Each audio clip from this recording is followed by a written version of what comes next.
Bom, bom dia a todas e a todos.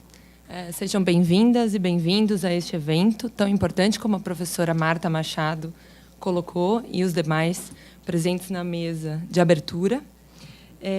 Parabenizo as organizadoras do evento, então, Marta Machado, colega aqui da Fundação Getúlio Vargas, Fernanda Matsuda, a Kath e a Sandra Fredman. Parabéns pela organização. Bom, é uma honra ser mediadora desse primeiro painel, que diz respeito ao, digamos, o primeiro passo dentro da sessão de Mulheres e Economia, que será o tema do dia de hoje, tá? Desse primeiro dia do evento. Bom, esse primeiro painel, então, ele diz respeito ao mercado de trabalho, e a proposta é justamente apresentar alguns diagnósticos, já que não temos tempo para apresentar todos os diagnósticos referentes ao mercado de trabalho, infelizmente, mas, além de apresentar esses cenários, esses diagnósticos, a proposta é também discutir e refletir sobre quais os desafios para a igualdade nesse contexto. Os trabalhos nesta manhã eles estão divididos e organizados da seguinte forma: teremos 4 palestrantes aqui presentes, a quem agradeço a presença e a oportunidade de fazer essa exposição. E cada uma terá basicamente 20 minutos para falar. Eu serei a pessoa chata de controlar o tempo, porque temos que nos manter dentro da programação, como a professora Marta insistiu hoje de manhã. E as perguntas e os debates eles serão realizados ao final das exposições, tá bem? Bom, então, eu gostaria de seguir a ordem das exposições. Então, eu vou passar a palavra, em primeiro lugar, para a professora Sandra Fredman. Mas, antes, eu gostaria de comentar um pouco sobre ela, falar um pouco sobre quem ela é, para quem ainda não a conhece. Bom, a professora ela é professora da Universidade de Oxford, de Leis da Comunidade Britânica e nos Estados Unidos. É professora honorária de Direito na Universidade do Cabo e membro do Pembroke College, Oxford. Tem muitas publicações na área de leis antidiscriminação, direitos humanos e trabalho, incluindo artigos e relatórios, do Human Rights Transformed, Discrimination Law in Women and Law, e bem como 2 livros de autoria, The State as Employer, com a Gillian Morris, e Labor Law and Industrial Relations in Great Britain, com Bob Heppel. Também coordenou diversas obras, tais como Discrimination and Human Rights, The Case of Racism, and Age as an Equality Issue, com Sarah Spencer. Então, eu passo a palavra à professora Sandra Fredman. Você tem 20 minutos. Thank you very much. If I stand up, can you hear me? Yeah, you can hear okay. Well, I'm starting out this conference on race, gender, and poverty. The fulcrum of where this all seems to come together is looking at domestic workers, because domestic workers are probably the place in which these currents, the confluence of these currents comes together most obviously. Okay. And we can see this if we just begin by looking at some of the figures. So, as we know, domestic work is women's work. And if you look globally, you find that 83% of all domestic workers are women. In Brazil and South Africa, these figures rise to as much as 94%. And not only is it women's work, but it's also highly racialized work. And again, in Brazil, and my colleague here might correct me of these figures, but it's about 2/3 Afro-Brazilian, whereas in South Africa, it's probably almost 100% African, or what we might call colored. It's also a question of migrants. So worldwide, domestic workers are increasingly migrant workers. And again, because we are looking at this as the global labor market, we can see that domestic workers make an enormous contribution to the world economy as a whole, with 53 to 100 million domestic workers worldwide. there are 4 to 12% of wage employment in developing countries, and perhaps what's most striking is the way in which globalization has affected domestic work. In some countries, the exporting of migrant women workers to work as domestic workers in other countries, in other people's houses, raises over 10% of the GDP in terms of remittances. So in 22 countries, it's over 10%. And in 6 countries, one of which is the Philippines, remittances from domestic work come to over 20% of the GDP. So domestic work is women's work. It's highly racialized. It's also very much part of the global world labor market. But it raises an extreme dilemma for women in the sense that it draws out the tensions between different women. So while domestic work remains primarily women's work, the foundation principle is that it's either seen as women's work unpaid, or if it is paid, it's undervalued. And women remain primarily responsible, whether personally or delegating it to other people. But what we find increasingly is that if usually middle-class women want to go out to take paid work outside of the home, they need to have much lower paid domestic workers to do the domestic work in the home. And that's why I say it's standing on her shoulders. So women are requiring other women to do much less well-paid domestic work. Whereas for the women who do the domestic work, their own families are standing on their shoulders, and their work is the route to survival for their families. And this is particularly so in what has been called the global care chain, as I said, where families are dependent on migrant women workers taking on domestic work. But domestic work also raises enormous dilemmas for regulation because of the fact that for some women, someone else's home is their workplace, whereas for particularly for domestic workers, the workplace is also the home. So this fundamentally breaches the public-private divide, which labor law has been used to working with. It also raises, it leads to a very different relationship between employer and worker, which is why very often domestic workers are seen as part of the family or as in a much more feudal relationship. So on the one hand, domestic workers are deeply involved in the intimate relations of the employer's house. And that means that there is a lack of privacy, both in space, in language, and in the relationships. And it means that the relationship, the employment relationship, is one of both trust and resentment. And for those of us from South Africa, I had to bring in this famous cartoon of Madam and Eve, which is well known in South Africa because the idea is that actually the domestic worker also has certain kinds of power within the house. And the cartoon inverts the power structure. So we see here, she's sitting on the washing machine, which is flooding the whole house and washing away the employer. So this is just a summary of the way in which others have talked about the role of domestic work. That it's historically from disadvantaged racial and ethnic groups that women have provided care, whereas their own needs for care have been ignored. And Judy Fudge also puts it very well, where she says, nowhere is this process of racialization and subordination more evident than when it comes to the globalization of care and social production.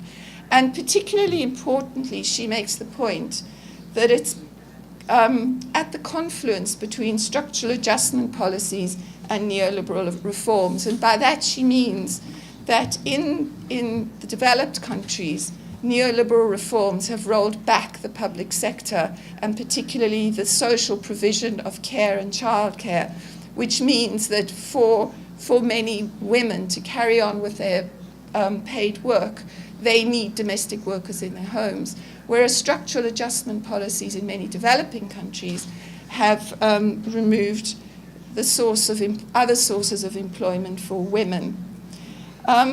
So how do we address these complex layering of issues? And I don't have time in this 20 minutes to go through all of them, but I just wanted to flag some points because my colleague will be talking about Brazil, and we have another presentation too about domestic work. But I just wanted to raise some of the background principles of how we should address this issue. And most important is to recognize the value of domestic and caring work.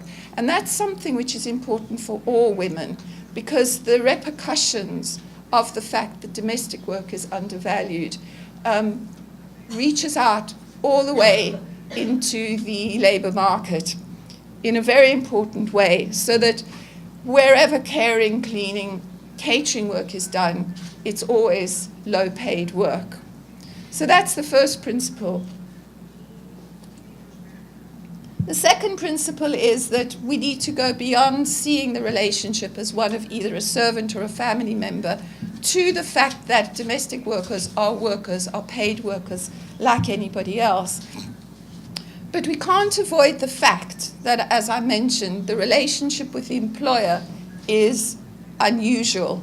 And we have to also focus on the employer, because in the confines of this private space, unless we get employer compliance, we will never really make progress.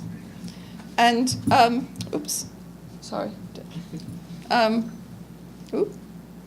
what have I done? There we go. And finally, we need to recognize that there is a central gender, race, class nexus. And that is that very poor women have no other alternatives, or in many situations, domestic work is the only source of employment. And unless there are other possible alternatives, they will be forced to accept work on whatever terms there are available. So we need to also include education and other kinds of opportunities for domestic workers. So just developing these principles very briefly, the very first point that needs to be made is that we need to understand that the domestic worker is not a servant or a family member. And actually, very important progress has been made on this issue with the watershed agreement of the ILO in the form of the Convention on Decent Work for Domestic Workers in 2011. And we can talk more about the content of that convention, but probably the most important thing is the powerful message that it sends about the value of domestic work, which will empower domestic workers everywhere. In fact, if you look at the statistics, you find that globally as much as a third of all domestic workers are completely excluded from the scope of labour legislation, and only 10% have full coverage. So we have a long way to go. But actually, both Brazil and South Africa can form the beginning of some kind of model of how we might go forward. So as I understand it, but your Brazilian colleagues will talk more about this, the Constitution in Article 7 actually includes domestic workers in certain of the labour law protections. And South Africa, because of the long history of subordination through domestic work under apartheid, has made an important push, a very concerted push, to include domestic workers in some of the basic employment protection statutes. The most important being the Domestic Workers Sectoral Determination of 2002, which I'll refer to briefly. These are the 15 ratifications of the ILO Convention, which just really for information. Brazil isn't one of them, unless this has changed. Okay, so very briefly then, how much time do I have? 10 minutes. 10, okay. So very briefly then, looking at how we deal with some of these regulatory challenges. The first is how we decide who is a worker. So it's all very well to say that we've now recognized that domestic workers should be workers, but we have to make sure within employment law that we define them in a way that attracts employment rights. Sorry.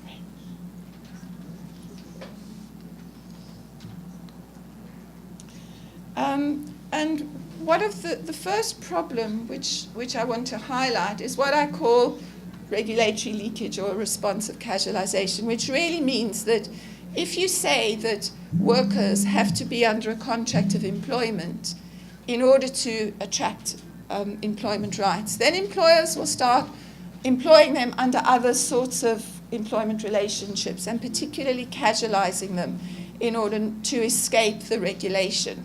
So we see employers dropping hours, we see employers employing domestic workers on a much more casual basis. So our coverage has to be as comprehensive as possible.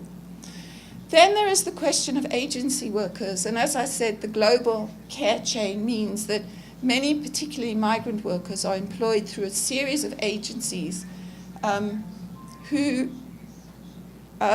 will often charge fees, which is actually against the international law conventions, but also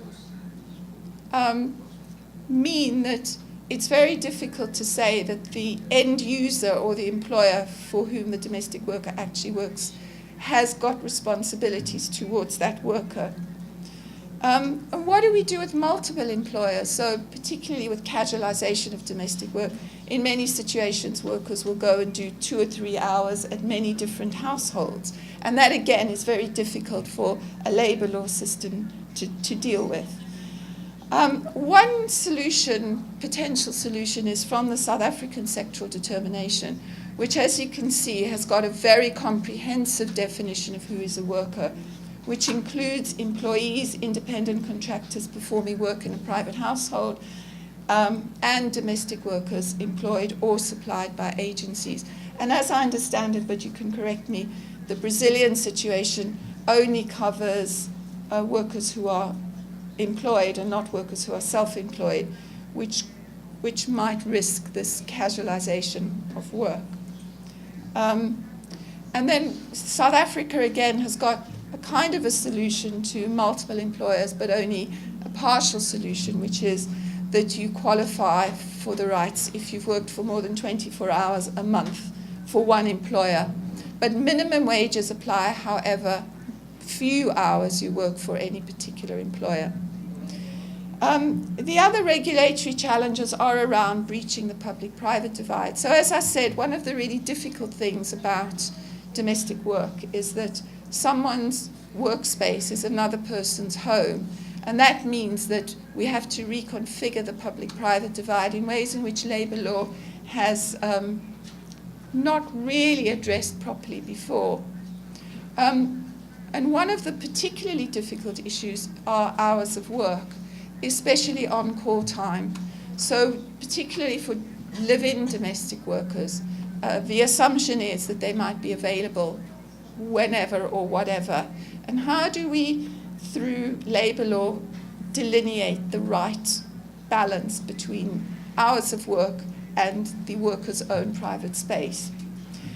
What about health and safety inspections? It's very often forgotten that a normal household can actually be dangerous workspace, and yet the employer can assert privacy in terms of where the labour inspectorates might come in to inspect the house. And then there's the question of how we set minimum wages. Now in South Africa, minimum wages have been set, and this has made a very big difference to domestic workers. There was a 20% rise in the first 3 years. But as you can see, the minimum wage is still extremely low. 10 rand, maximum at the moment of 10.48 per hour. And it's also extremely difficult to enforce. So again, we have this idea of the public-private divide, which is how do we find out what it is that an employer is paying? And then the other regulatory challenge is how do we fill the gap through social security? Now, obviously, one of the most important ways forward for unions has always been through trade union organization.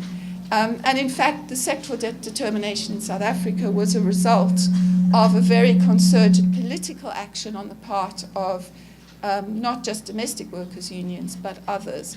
But of course, domestic workers are probably the hardest people to organize into trade unions, being isolated in different households. The ILO Convention,